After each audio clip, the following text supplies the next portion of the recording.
भविष्य के घर यानी कि स्मार्ट होम्स। कल्पना कीजिए आप ऐसे घर में रह रहे हैं जहां की हर चीज़, हर अप्लायंस, हर सिक्योरिटी सिस्टम एक दूसरे से कनेक्टेड है और एक दूसरे से बात कर रहे हैं, और ये सारे कंट्रोल हो रहे हैं एक सेंट्रल हब के द्वारा। और 24 घंटे आपके घर के हर एक डिवाइस को पता है कि आप क्या कर रहे हैं, और सब इंटरनेट से कनेक्टेड है। तो कोई भी डार्क वेब पर बैठकर आपके हर एक एक्टिविटी का पता लगा रहा है, और वो उस एक्टिविटी, उस इंफॉर्मेशन का यूज़ या मिसयूज़ भी कर सकता है।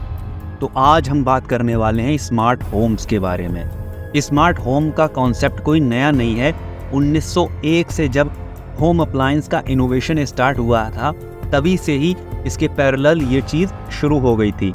1966 में जब कंप्यूटर आया तो इस चीज़ को और ज़्यादा गति मिली।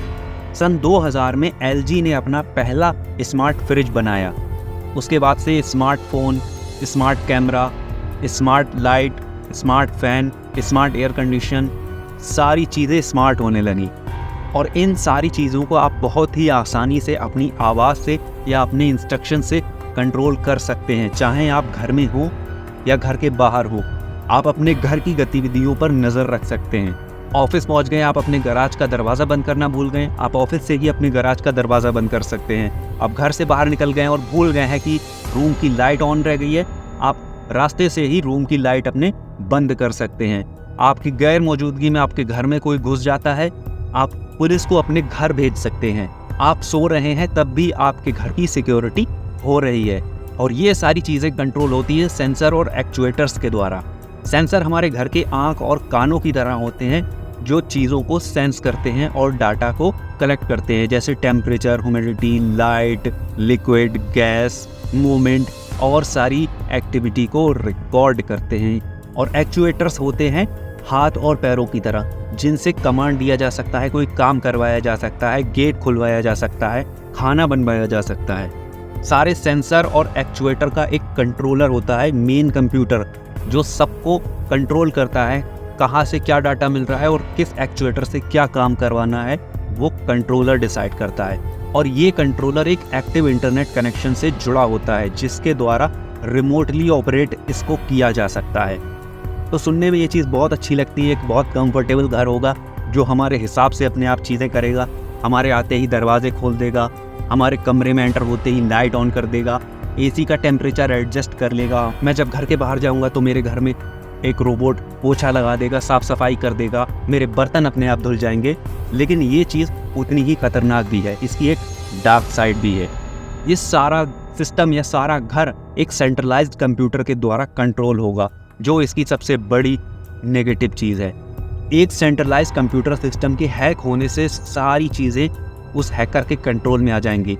अब वो आपके घर में चोरी कर सकता है, आपकी पर्सनल जानकारी निकाल सकता है, आप क्या करते हैं घर में, कितनी एक्टिविटी है आपकी स्लीप क्वालिटी क्या है, किस समय आप थके हुए होते हैं, आप कैसा खाना पसंद करते हैं, ये सारी इन्फॉर्मेशन उसके पास चली जाएगी। दूसरी नेगेटिव चीज़ है इंटरनेट।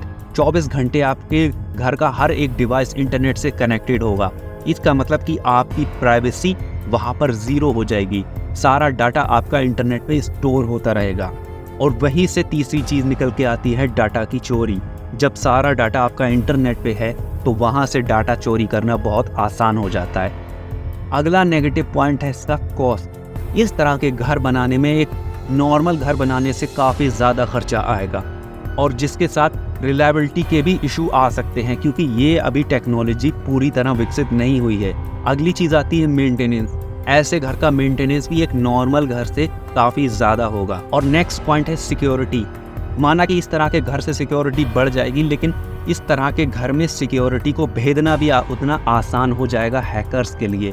और साथ ही साथ ये चीज़ साइबर क्राइम को भी बढ़ावा देने का काम करेगी। कोई भी किसी सैकड़ों किलोमीटर दूर बैठे देश में आपको हैक करके आपके घर में ही नुकसान पहुंचा सकता है।